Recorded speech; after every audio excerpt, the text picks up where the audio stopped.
Saya sebagai Direktur dan Utama Bursa Efek Indonesia dan sebagai bentuk tanggung jawab saya terhadap apa yang terjadi 2 hari kemarin menyatakan mengundurkan diri sebagai Direktur Utama Bursa Efek Indonesia.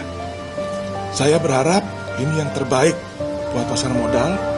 Semoga dengan pengunduran diri saya ini pasar modal kita jadi lebih baik. Salam serok. Salam gembel. Salam gembel. Kita lagi syuting di tengah-tengah penurunan gila-gilaan IHSG ya. Ini Pernah kita trading hold 2 hari berturut-turut, pernah gak sih? pernah pandemi. Pandemi ya? Tapi pandemi itu kan force major kan. Ini force major bukan Enggak lah. penyebabnya? Ini tuh kayak meme yang naik sepeda tuh kalau. Iya. Masukin kayak aduh MSCI. Ngerti nggak? Iya. Jadi gara-gara kita jelasin konteksnya dulu ya buat yang nggak tahu ya. Jadi MSCI itu kan adalah sebuah acuan lah untuk investor global untuk membeli saham-saham di luar negeri. Yeah. Di luar Amerika Serikat maksudnya ya. Jadi Morgan Stanley Capital International. betul. Jadi dia ngasih rekomendasi nih bobot Indonesia berapa, Malaysia berapa, Thailand berapa, Singapura berapa. Acuan ini digunakan untuk jadi fund manager luar negeri untuk masukin duitnya ke Indonesia. Intinya gitu. Nah kemarin MSCI itu mengeluarkan statement bahwa surat ya. Betul. Bahwa mereka tidak akan mempertimbangkan saham-saham Indonesia lagi untuk masuk ke dalam indeks mereka. Ya. Mengoreksi bobot saham-saham bobotnya. Indonesia. Dan dari awalnya udah kecil banget kan. Kan Betul. cuma di bawah 1% ya. Kalau free floatnya tuh kita yang paling rendah ya? Bukan, 7,5%. Bobotnya, weightnya ya? Weight Indonesia secara global tuh seingat gue pernah dengar presentasinya Danantara ya, itu kayaknya di bawah 1%. 21%. Jadi bayangin ada $100 uang investor global yang berputar di seluruh dunia yang dialokasikan ke Indonesia itu masih di bawah $1. Iya. Gitu. Jadi penyebabnya karena mereka mau mengoreksi salah satunya adalah bobot dari free float di Indonesia. Ya, yang dianggap masih terlalu kecil. Betul. Free float di Indonesia ini kan memang di region kita sendiri tuh masih terlalu kecil ya, 7,5%. Yang diwajibkan ya. Ya, artinya dari kepemilikan saham perusahaan-perusahaan di Indonesia itu yang available untuk diperjualbelikan di pasar tuh ya cuma 7,5% ya secara rata-rata. Betul. Gitu kan. Nah, Ada yang di atas itu. betul. Nah, kenapa ini penting buat global investor? Karena beberapa global investor itu kan bentuknya juga index fund ya. Iya. Jadi mereka Pasif punya aja. betul. Jadi mereka kayak kalau ada pasar di mana free floatnya sekian, gue harus masuk. Iya. Gitu kan, gue harus Mirroring. mirroring aja, gue masuk. Nah, ternyata ditengarai free float Indonesia tuh tidak sebesar itu, bahkan udah kecil ya, udah kecil. Dan tidak transparan datanya. Betul. Kalau datanya MSCI itu. Contohnya kayaknya misalnya gini, mungkin kepemilikan yang muncul di annual reportnya mereka itu tidak sepenuhnya mencerminkan free floatnya. Sesungguhnya. Betul. Jadi yang di bawah 5% itu mungkin dimiliki juga oleh perusahaan-perusahaan afiliasinya sehingga yang nggak liquid gitu. Betul. Kan. Makanya mereka intinya adalah MSCI tidak percaya Saya tidak percaya. dengan free float, data free float yang dikeluarkan BI dan KSEI gitu Betul. kan. Karena tujuannya apa? Tujuannya kalau free float itu terlalu kecil dan majority dari saham-saham yang diperdagangkan di bursa itu dipegang oleh pengendali atau afiliasi, ya rentan Buat exit kan susah. rentan dipom-pom. Rata di pom-pom, terus liquidity-nya Betul. nggak semudah itu. Dan itu udah terbukti ya. Maksudnya kan IHSG pecah rekor kemarin tidak didorong oleh kenaikan blue chip dan beberapa LQ45. bulan terakhir ya.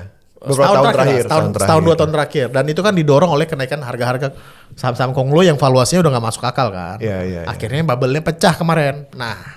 Nah ini katanya juga Rontok dibilang bahwa ada potensi $2 billion itu akan keluar dari capital market Indonesia karena free floatnya tadi dikoreksi. Iya. Jadi misalnya kayak tadi index fund yang acuannya itu misalnya 5% gitu ya. Terus ketika free float kita dikoreksi ternyata cuma setengahnya, otomatis langsung keluar semua mereka. Iya, dan for sell. Dan ngasih waktu ke BI untuk membereskan ini sampai Mei apa Juni ya, lupa. Iya. Jadi katanya risiko terburuknya adalah mereka kalau datanya tidak diperbaiki, status Indonesia akan berubah dari emerging market menjadi frontier market. Gila ya.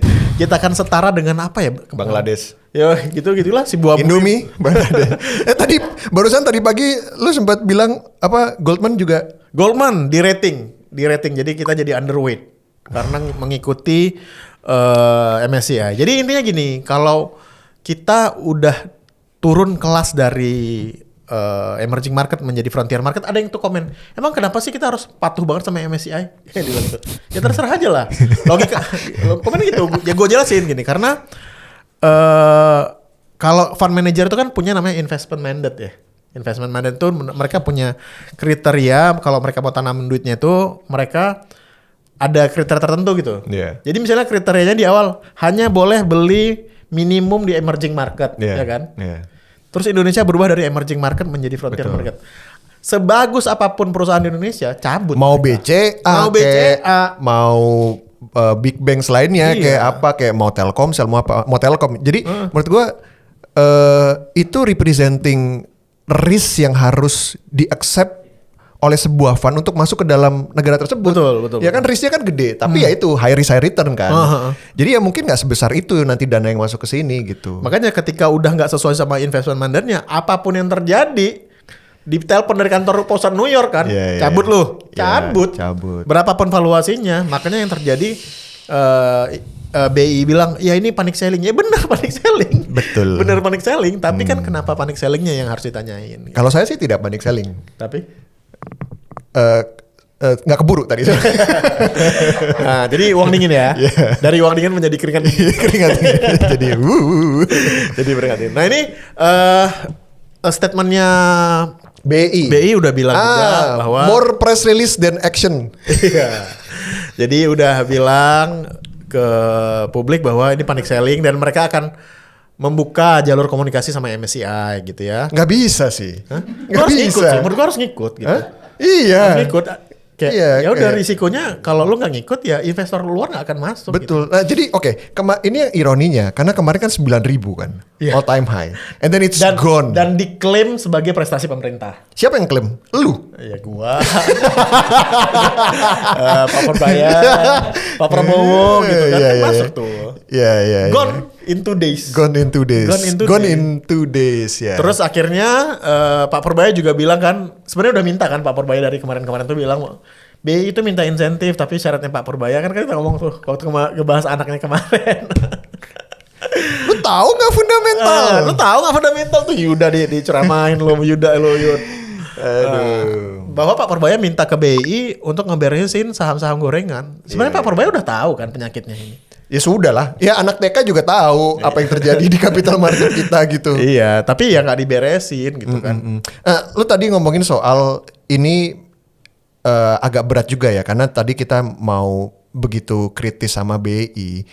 Tapi kalau mereka tidak quote unquote, gue nggak mau bilang ya kayak gue melihatnya agak sedikit loose mereka, ya kan 2 tahun terakhir misalnya Iya. gitu ya. Tapi kalau nggak loose begitu, ya kita kayaknya dari dulu 6.000 aja pak. Iya. Serba salah gitu.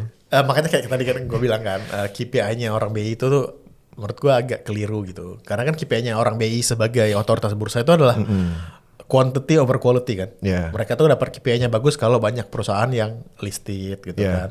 Terus numbers of index-nya tinggi gitu Betul, kan. Tanpa betul. ngeliatin didorongnya dari mana gitu. Nah ini juga menunjukkan bahwa tanda tanya besar ada di ekonomi kita. Ya sekarang lu expect ada perusahaan bagus perform di bursa yang existing, terus ada perusahaan baru mau listing, harus bawa quality yang bagus gitu ya. Ya lu kan berharap harusnya ekonomi kita tuh jalannya juga bagus. Iya, Karena iya. kan kita konsumsi semua. Iya. Bank akan ngaruhnya dari konsumsi, Consumer ya kan? goods Consumer goods juga gitu. Nah, sekarang ketika kondisi ekonomi lagi seperti ini, lalu bursanya diharapkan untuk perform juga, ya sulit juga gitu. Iya.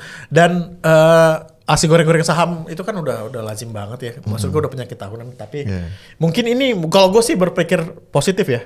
Ini tuh menjadi trigger untuk pertumbuhan IHSG yang benar-benar dilandasi oleh fundamental. Makanya kemarin gue nge-tweet bahwa Lama nanti. kedepannya pergerakan IHSG naik turunnya itu akan dimotori oleh kembali lagi oleh blue chip sama LQ45. Karena kan lu nggak mungkin lah. Ini kan diabaikan nggak mungkin kan. Kayak presiden targetin 8%. Nggak, nanti keluar lagi omongannya Pak Prabowo yang bilang, itu saham kan buat mainan orang kaya aja. Iya juga ya. Prabowo ya. Gimana dong? Gitu ya. Ya, coba keluarin omongannya Pak Prabowo yang kayak gitu. Mana kita akan dipedulikan? Iya, Nah gini, yang miskin kena judol. Iya. Yang kaya kena TR sama bandar. Kena TR sama K. Aduh, no one is safe bro Nah, di yang negara ini. tengah-tengah kena margin call. Parah ya. Jadi Apa yang harus dilakukan menurut lo? pertama kita ya udah ikutin cara main aja. Kalau emang investor global manutnya dan ngeliatinnya MSCI ya udah. Yeah, Ikutin there's MSCI. nothing we can do ya. There's nothing we can do. Toh menurut gua lebih gampang buat otoritas di Indonesia tuh menekan emiten daripada menekan MSCI. Iya nggak? Ya. Tinggal bilang aja surat edaran atau bikin peraturan pemerintah bahwa ya free float lo naikin, jangan Betul. 7,5% lagi, minimal 20 lah gitu kan. Berat banget. Berat banget. Ya akan dijual-jualin. Iya. Akan ada Ya jual-jualin terus rontok lagi dong. rontok lagi. Makanya mau gimana? Ya nunggu dividen aja kali ya. Ya udah beli yang dividen aja sih. Udah. Nunggu dividen udah paling Tutup bener. tutup aplikasi ya. Tutup aplikasi. Satu dua hari ini. Hah? Bulan kali. Iya sih kayaknya sampai tengah tahun. Iya. Kayaknya sampai tengah tahun. Ya. Padahal kinerjanya udah mulai bagus loh, udah mulai naik lagi gitu. Ya Bismillah. Ya gitu. Ya semoga bursa kita kembali baik-baik saja. Tapi gini ya, maksud gua bursa naik, bursa turun itu kita masyarakat kita tetap lucu. Tetap lucu. Tetap melihat ada sesuatu yang lucu. Bercandai. Masih humoris. Masih humoris. Kenapa lucu? Ya banyak meme-meme lucu aja. Iya. Padahal hilang duit ya. Betul. Tapi hilang masih duit. bikin meme gitu. Tapi tolong kayak kasih tahu bottomnya di mana. Ya, jangan fake bottom. Kemarin tuh fake bottom. Saya masuk Pak, tolong. Kirain udah mau serok dan naik. Ya. Ternyata hari ini dibantai lagi. Ini bisa lapor polisi nggak sih kalau kayak gini? Nggak bisa ya? Nggak bisa. Serok lapor polisi. Ya tetangga. Anyway, Aduh enak nih kursi gua enak banget Chen. Hah? Kursi gua enak banget. lu sadar gak? Kita kursinya baru. Iya, ini buat penonton yang belum tahu kita dapat bantuan. Dikirim kursi. Dikirim kursi Jadi oleh kursi bukan hanya dikirim ke Sumatera. ya. Tapi ke Jakarta Selatan juga ya. Iya. Jadi kita dapat terima kasih kepada Vivere Collection. Vivere Nanti Collection. akun Instagramnya kita munculin. Ini kita dikasih seriesnya, ntar gue baca dulu. Vivere Steelcase Series 2. Ini ada kita dapat dikirimin beberapa unit ya. Iya. Beda ya. Emang kursi mahal sama kursi murah kemarin murah ya. Beda. Wajar, karena gini, ini menurut gua adalah gue dari tadi udah nyobain ya gitu ya. Beda Pak. Beda ya. Gua aliran darah ke otak lebih lancar, ngomong lebih lancar, dan gue jadi nggak takut sakit punggung. Ini adalah kursi untuk lo yang peduli punggung lo. Karena apa? Ergonomis. Karena dia pakai teknologi air life bag. Jadi mengikuti gerakan tulang belakang. Ya kan? Set gitu. Oh iya benar. Iya, ngikutin. Terus ya. dynamic seat. Dynamic seat. Duduk lebih nyaman tanpa tekanan. Ah. Oke, ini lembur-lembur cocok berarti ya. Betul. Tekanan hilang. Tekanan hilang. Jadi tekanan hidup masih ada. 4D adjustable arms. Nah, ini bro. Kemana? Set. Tuh. Oh, Set. ke dalam. Set, Oh, set, oke. gitu kan. Maju depan, maju mundur. Maju Iya. mundur. Oh, Maju mundur bisa. Oh, Set, bisa. Oke. Nah, gitu. Nah, ini jadi buat posisi tangannya, nah ini kan lebih rileks. Kalau lagi meeting apa segala Iya, iya. macam. Kalau Nah, ini lagi kalau kerja, lagi meeting set. Oke. Yoi, Mantap. gitu. Weight activated mechanisms. Otomatis menyesuaikan berat Oke, badan. ini turun naik ya. standar Buat ya. Ais yang 150 kilo, jadi cocok Iya, juga. bisa ya. Heeh. Ini oke lah. Terima kasih ya Vivere Collections ya. Betul. Nah, ini tuh dirancang Buat? untuk berbagai macam segmen. Buat yang hybrid working. Oke, cocok. Ya kan cocok. Untuk yang long sitting hours. Cocok. Nah, ini auditor-auditor nih kan. Beragam postur dan gaya kerja. Oke, Nah, ini ini cocok jadi nih. kalau gue lihat Gaya ya, kerjanya gini. ini kalau buat mangku orang juga oke. Oke. Kalau mangku anak lu. masih enak Oke. gitu. Satu kursi tapi bisa menyesuaikan beragam kebutuhan user. Oke Yes, ya. yes. Kalau kalian mau beli juga cek koleksinya di Vivere Collections. Dia nggak hanya kursi aja, semua furniture ada. Ada ya? Ada. Oh, ini belum tapi ya? Belum ya, mudah-mudahan ya. Next ya Vivere ya. Ada di offline showroom, online marketplace. Kalian bisa cari di sana. Dan ini Best Ergonomic Chair versi Forbes 2025. Pantesan punggung gue enak banget. Anjay. Oke ya, terima kasih Vivere. Nah, next. Speaking of Vivere. Ini kan Bikin kita damai ya. Kerja sambil damai gitu. Nah, kita tuh baru bergabung juga ke Dewan Perdamaian. Nyambung dong. bagus dong. Perdamaian. Jadi kita baru bergabung, nggak baru sih, minggu lalu bergabung ke Board of Peace inisiasinya Trump. Dan kemarin Menlu Sugiono itu ngasih statement bahwa benar kita akan membayar $1 billion. $1 billion. Sekitar 17 16 triliun. triliun. Ya. Nah, 16,7 16,7 lah, 16,8 kalau nilai tukarnya rupiah. Oke. Nah, Pocket money. bedanya di sini Kalau Trump dulu bilangnya itu adalah membership fee kan, dia bilangnya kayak gitu kan. Trump. Annual fee. Annual fee, siapa yang mau join bayar itu. Wow. Itu kata-katanya Trump. Dapat apa ya? Enggak tak. Puk. Enggak diinvasi kali. Iya kan? Itu yang paling penting. Itu paling penting sih. Makanya kalian tuh netizen menghina.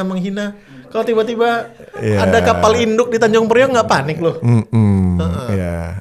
Jadi tapi kalau statementnya Menlu Sugiono dia bilang bahwa itu sebagai biaya upaya rekonstruksi Gaza. Jadi uangnya dari situ, benerin rumah, benerin ini gitu. Iya. Gaza. Hopefully bener sih. Hopefully bener ya. Tapi ini kan menjadi polemik juga. Yang hancurin Israel kenapa Indonesia yang patungan? Ya sisi kemanusiaan oke lah, gue mengerti. Kenapa Indonesia harus patungan? Kan yang ngancurin Israel. Ya sama sekutunya. Betul juga sih. Iya kan? Kenapa kita harus yang bikin? Tapi ya inisiasinya bagus lah menurut gue. Iya. Ini menjadi polemik juga karena Indonesia ini kan hanya sedikit dari 8 negara apa gitu yang jadi member. Iya. Yang jadi initiating member gitu. Iya. Sementara negara-negara gede kayak Prancis, Spain itu kan menolak jadi member. Karena mereka menurut mereka udah ada PBB ngapain ada ini gitu. Sedangkan dan Indonesia juga bersikeras bahwa Board of Peace ini tidak menggantikan fungsinya PBB, terus ngapain gitu. Gue tuh agak sanksi sebenarnya. Oh ya, alasan negara-negara itu bilang bahwa mereka nggak mau join karena kalau ngikutin agenda Trump katanya bilang ini buat rekonstruksi Gaza dan upaya perdamaian antara Israel dan Palestina. Tapi Palestinanya nggak diajak gitu, yang ada cuma Israel. Jadi gimana gitu. Karena gini ya, maksud gue Board of Peace yang diinisiasi oleh sebuah negara yang beberapa bulan lalu mengganti nama Ministry of Defense jadi Ministry of War. Iya. Nggak peace. Doesn't sound Really real. peaceful ya? Iya. Oke, ini negara-negara yang bergabung dengan Board of Peace. Oh, Yordania juga masuk. UAE, Pakistan, Kazakhstan, Indonesia. India ada nggak? Nggak ada lah. Nggak ada. Yang dari Asia Tenggara, Indonesia sama Vietnam ya. Oh wow, we are in the same pool of countries dengan Israel, Pak. Iya, di sebelah-sebelahan lagi ya. Gue agak gimana ya. Gue merasa ini bukan ininya Trump ya. Maksudnya susah gitu untuk percaya Trump bahwa ini akan menjadi upaya rekonstruksi Gaza. Sementara di satu sisi lain, di World Economic Forum, menantunya presentasi ini kan pembangunan Gaza jadi hotel kan, jadi kondominium itu. Jared Kushner. Itu kan suaminya Ivanka Trump. Itu presentasi tuh, The Future of Gaza itu ada hotel, ada apa gitu. Jadi maksud gue anjir, gila gitu mau dijadiin daerah komersil. Dan yang gua nggak mengerti sebenarnya sekarang tuh haluan luar negeri kita tuh gimana sih? Maksudnya, bebas aktif, kan itu masih ya. Tapi ini apakah ini bebas aktif ya? I don't know man. Maksudnya kayak where is our gimana moral stand kita tuh di mana gitu. Kemarin gue udah nge-DM Pak Dino Patijalal kan untuk masuk ke sini. Kita udah upaya juga ke Bu Retno ya untuk ke podcast karena prinsip kita kan bebas aktif ya. Pertanyaan gue tuh ini tuh bebas aktif nggak sih? Atau terlihat seperti orang nggak punya tulang belakang aja, nemplok sana nemplok sini. Atau di kondisi negara kita yang sekarang tidak punya banyak bargaining power dan leverage. Ya ini yang kita jadikan remora aja gitu. Iya nempel kan? Nempel sama paus-paus gede. Bayar 1 billion gitu ya, ya kan? Dan itu Pak Purbaya udah klaim bahwa 1 billion itu akan diambil dari APBN. Ya dari mana lagi? Iya juga. Dari mana lagi? Ya juga kan. Makanya pusing nih. Menlu Sugiono ini kan juga menjadi salah satu menteri yang banyak disorot ya. Banyak kritik karena tidak terdengar santer akan di reshuffle, tapi dipindah menjadi salah satu Menko, salah satu belum official ya, tapi nanti Menlunya katanya akan ganti kayak ngajar kita sebut deh. Belum pasti ya. Udah ya gitu. Komen-komennya apa tuh? Yang rusakin Israel, yang benerin negara lain, yang punya rumah pun nggak diajak. Peace macam apa ini ya kan? Ya kan bener gitu. Dan Pak Dino Patijalal kan juga statementnya kan stance-nya mirip kayak gini kan. Kenapa Palestina nggak diajak? Rekonstruksi Palestina yang tidak melibatkan negara Palestina di dalam prosesnya. Jadi untuk kepentingan siapa? Ya benar kan. Sumatera no bangun malah ini ke Zionis alasan dan ini tuh statementnya Menteri Sugiono itu baru keluar kayak mungkin 2 hari setelah kita ada berita. Iya kan, setelah sign. Maksudnya kayak kan sebelum statement itu keluar, beritanya kan kemana-mana kan. Kita ngasih apa, uang apa gitu loh. Tapi menurut lu itu yang terlambat nggak sih? Kayak gue kayak cenderung melihat ini upaya untuk memadamkan kemarahan gitu, ya nggak sih? Kayak sulit untuk percaya. Kenapa lu nggak bilang dari awal gitu? Kok dadakan gini? Apa lu pas ke Davos kemarin beneran ditodong? Apa sebelum berangkat ke Davos lu nggak ditelepon dulu? Nah, gue baca di media, lupa gue di media Time apa Newsweek ya, lupa gue. Pokoknya media asing yang menceritakan kronologis board office ini. Jadi katanya tuh Trump itu menelpon beberapa negara dan Indonesia itu adalah yang paling cepat mengiyakan. Gitu. Kayak The Flash di film Justice League. Iya. Amin. Jadi poinnya I need adalah friends. poin dari artikel itu adalah ini bukanlah sesuatu yang direncanakan jauh-jauh sebelum hari gitu. Jadi sebelum Davos ditelepon. nggak ada, kayaknya pas Davos bahkan Pas Davos. ditawarin ke publiknya kan.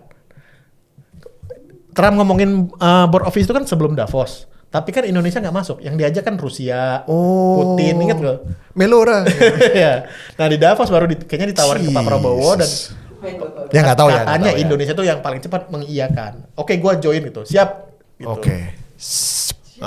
Gitu ya. Kalau nggak salah gue lupa Terus banget Trump gitu kan. This is tough guys. Iya, This is tough guys. Gitu kan. ya kan? Pinter banget tuh Trump itu. Jadi nggak tahu ya, kita lihat aja nanti board office-nya. Gue sih nggak berharap banyak ya board office ini. Nggak bisa gue, maksudnya cita-cita two state solution antara Israel dan Palestine selesai dari board office-nya Trump, gue nggak. Ya ini menurut gue ini manuver kita untuk cari bapak-bapakan aja sih. Cari backing ya. Cari backing. Bener. Iya, cari abang-abangan. Abang Trump. Abang Loh, Trump. Siap abang Trump. Abangku. Siap abangku. Gitu. Ya kita lihat ya. Next apa tuh? Fakta-fakta sidang Ahok. Ini Pak Ahok kemarin dipanggil sidang Pertamina, ya kan? Nah, jadi Pak Ahok ini dipanggil atas kasus yang waktu itu sempat ramai dibilangnya oplosan. Oplosan ternyata enggak ya. Tapi ketika di doorstop, Pak Ahok juga bilang, iya ternyata nggak ada oplosan. Dan 200 sekian triliun itu Dia beliau juga nggak tahu angkanya dari mana gitu ya. Ya. Ini emang menjadi kasus yang rame ya, kasus yang rame karena satu membawa nama anak Riza Khalid yang dulu kan di labelnya mafia migas. Betul. Gitu ya. Tapi di satu sisi juga orang Pertaminanya ditangkap gitu Betul, kan. betul. Dan orang Pertaminanya itu katanya orang lurus, gue nggak tahu juga yang mana yang benar gitu. Karena nggak ngikutin kasusnya. Cuman Pak Ahok bilang di kesaksiannya ini membawa nama presiden dan menteri BUMN pada saat itu. Ya. Kenapa nggak dipanggil aja gitu? Iya. Presidennya siapa waktu itu? Joko Priyono. Oh bukan, ini Joko Priyono. Siapa Joko Priyono? Dirut PT Kilang Pertamina. Oh, ya Pak Jokowi gitu. Dan Kementerian BUMN. Kata Pak Ahok kenapa nggak dipanggil aja ke pengadilan? Iya. Ya nggak mungkin dong ya. Nggak mungkin Pak Jokowi dipanggil pengadilan. Nggak mungkin. Kan lagi sibuk ngurusin ijazah. Anyway, Kan lagi silaturahmi sama Roy jadi ini beberapa kali juga muncul beritanya ke permukaan gitu ya, mempertanyakan apakah benar Kasusnya ada apa sih, oplosan gitu gitu. ya? Iya. Nah ini ya jadi bukan babak baru ya. Artinya informasi bahwa ternyata tidak ada oplosan itu keluar sendiri dari mantan internal Pertamina kan, dari komisaris gitu. Nah ini kan sesuatu yang baru nih gitu. Jadi gimana ini nanti arahnya persidangan? Bentar, ini kasus yang dulu viral Pertamax di oplos itu ya? Betul, iya. Terus berantat jadi ini kan? Betul. Dan sekarang kan ternyata kerugian negara 2,9 triliun itu. 200 triliun itu. Itu yang kasus oplosan rugi Iya, dari iya, oplosannya. Tapi yang kerugian negaranya kan ditengarai 2,9 triliun. Dari sewa kilang itu? Dari sewa tangki. Sewa tangki dan kapal gitu kan. Nah itu kan sebenarnya nilai kontrak selama beberapa tahun dengan perusahaannya si anaknya Riza Khalid itu kan. Gitu. Gue nggak terlalu ngikutin ini. Cuman maksud gue jadi jauh banget aja gitu. Yang dulu sentimen publiknya adalah motor lu ngadat, ya kan, ngisi Pertamax ngadat, terus diduga oplosan, terus tiba-tiba, dan sekarang kasusnya bahkan bukan oplosan. Betul. Kan? Dan ini kan sebenarnya merugikan Pertamina. Artinya apa? Berlarut-larut ya? Namanya sudah jelek karena kasus bensin oplosan, tapi ternyata tidak ditemukan oplosan. Dan maksudnya secara legal tidak ada yang penuntutan bensin oplosan itu kan? Nggak ada. Nggak jadi klausul yang dituntut kan? Nggak ada. Fakta persidangan sudah tidak ada oplosan. Jadi Gitu. apa itu? Nah, Jadi iya. B2B, kasus B2B aja biasa? yang dipersidangkan hanya kasus kayak GCG-nya jadi yang yang dituntut ini bener nggak nih gitu. Iya, pemilihan vendor ini gitu kan. Oh. Ya. Ya jadi kayak B2B kan? Betul. Gitu. Terus ini harus sekolah golf. Pada saat Pertamina, Ahok bercerita dia harus sekolah golf karena golf. Betul. Nah, ini kan gini. Sebentar Pak Ahok. Hope. Kita pause dulu sini ya. Hope Pak Ahok. Kenapa Bapak mesti ketemu Exxon di lapangan golf? Padahal Bapak tuh kan komisaris. datang manggil gitu ya. Enggak, ngapain ketemu Exxon? Bapak kan bukan direktur. Iya benar juga ya. Iya. Misalnya saya nego dengan Exxon, saya mau minta bagian saham. Misalnya. Iya, karena misalnya saya. Tapi kan ketemu. Gitu. Saya kira golf adalah tempat negosiasi paling sehat, paling murah, jemur dan jalan. Tapi benar, ini kan dulu waktu kita membangun karir kan dibilang lo banyak deal-deal terjadi di lapangan golf daripada di ruang rapat kan. Gitu kan? Katanya. Tapi menurut gua gak setuju juga nih karena lapangan golf tempat bikin deal. Ada satu lagi tempat bikin deal. Tempat pijet. Karaoke. Deal tuh banyak di karaoke ya kan. Ini sebenarnya ya. Ini kan golf Caddy, LC itu tahu insider info ya. Insider trading. Jadi katanya saya kira golf adalah tempat negosiasi paling sehat, paling murah, jemur, jalan. Nah, kalau yang satu lagi. Terus dia bilang soal isian. Isian apa? Oh ngisi. Ada isian katanya main golf. Oke siap. Nah, next apa? Coba alasannya Pak Ahok apa lagi? Pertamina sering rugi. Gue nggak tahu nih statement sering rugi ini juga. Ini mohon maaf Pak Jaksa, ya. Pak Hakim, justru Pertamina itu berdarah sebenarnya di tata niaga itu. Cash flow-nya itu merah rugi. Berapa kali rugi? Disitulah kami terpaksa minjam uang dengan pendek, direksi pinjam kami setuju. Ya itu rugi kan, secara finansial tapi laporan keuangan gimana ya? Enggak, itu kayak sebelumnya dia. Ini kayak cerita sebelumnya dia. Sebelum dia. Oke. Nextnya apa? Terus yang kelima poin terakhir. Alasan mundur dari Pertamina, Pak Ahok bilang udah tidak beda pandangan dengan Pak Presiden pada waktu itu.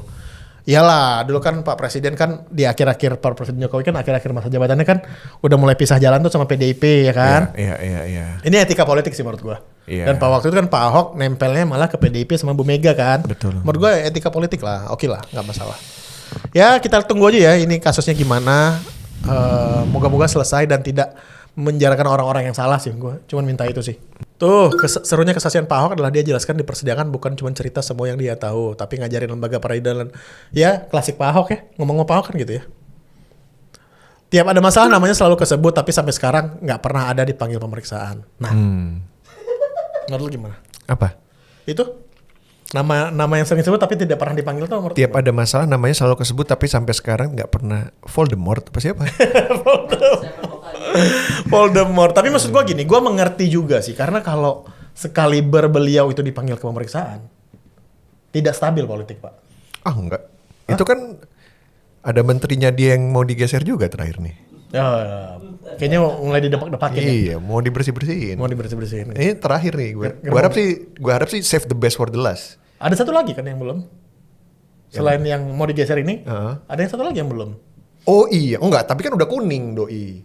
Oh iya, sedikit lagi ya. Iya, udah kuning. Oh enggak, satu lagi. Bukan itu. Bukan be. Bukan. Oh.